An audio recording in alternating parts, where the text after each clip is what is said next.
আসসালামু আলাইকুম এভরিওয়ান, চলে আসলাম আর একটা ভ্লগ নিয়ে। আজকে সকালবেলা ঘুম থেকে উঠে দেখি রাতে একটু বৃষ্টি হয়েছিল, আকাশটা এখনও মেঘলা। ভাবলাম আজকেও কি দিনটা মরা মরা যাবে। এরপর আজকে যেহেতু ছুটির দিন, ঘুম থেকে উঠেই চলে গেলাম রান্নাঘরে। আজকে একটু নিজের মতো নাস্তা বানাবো।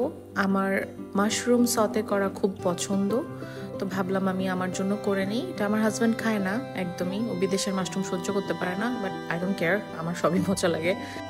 আসলে মজা করে রান্না করলে যে কোনো জিনিসই খেতে মজা হয়। তো আমি জাস্ট পেঁয়াজটা একটু ভেজে পেঁয়াজগুলো উঠিয়ে ফেলেছি, কারণ ওইটা দাঁতের নিচে পড়লে বেশি মজা লাগে না। অ্যান্ড আমার রসুনটা খুব পছন্দ, এই জন্য অনেকগুলো রসুন কুচি দিয়ে একে একে সবগুলো মাশরুম দিয়ে দিলাম।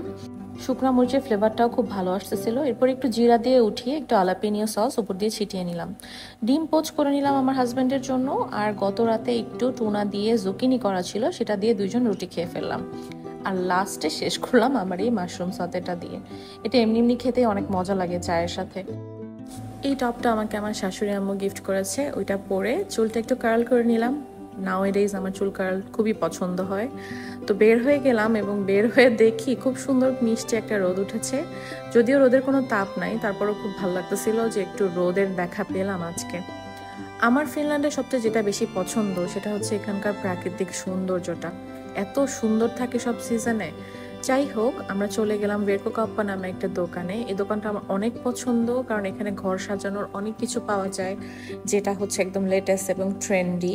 তো আমি ওখানে যাই দেখতে থাকলাম আর মনে মনে ভাবতে থাকলাম আমার রান্নাঘরটা আর কিভাবে সাজানো যায়।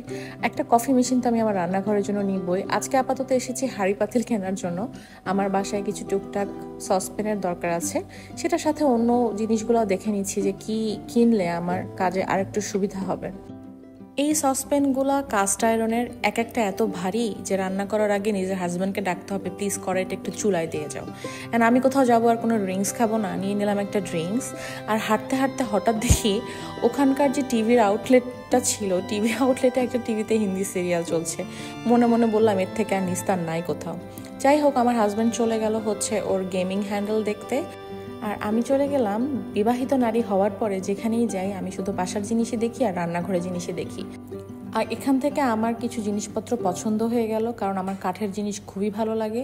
তো আমি রান্নাঘরের জন্য কয়েকটা কাঠের জিনিসও নিয়ে নিলাম আর কিছু সসপ্যানও নিয়ে নিয়েছি, যেটা নেওয়ার পরে এখন আমরা বিল পেমেন্ট করে এখান থেকে বের হয়ে যাব। এই জায়গাটাতে আসলে আমার চয়েস করতে বেশি সময় লাগে না, কারণ এখানকার সব জিনিসই অনেক সুন্দর।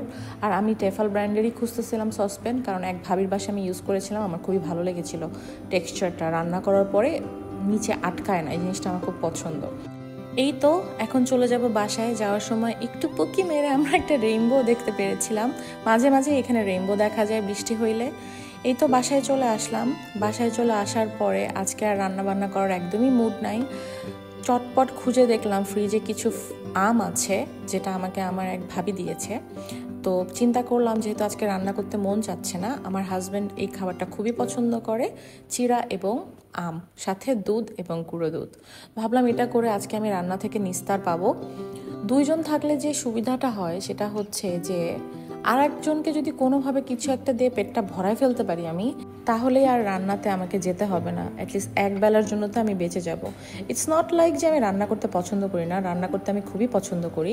কিন্তু এভরিডে যখন আপনাকে একই জিনিস বারবার করতে হবে, তখন যেটা যত পছন্দেরই কাজ হোক না কেন, ওটা আপনার বিরক্তির পর্যায়ে চলে আসবেই। যাই হোক, আমার খাবার দাবার রেডি, ওকে আমি খেতে দিয়ে আমি যে জিনিসগুলো কিনেছি সেগুলো আনপ্যাক করা শুরু করলাম।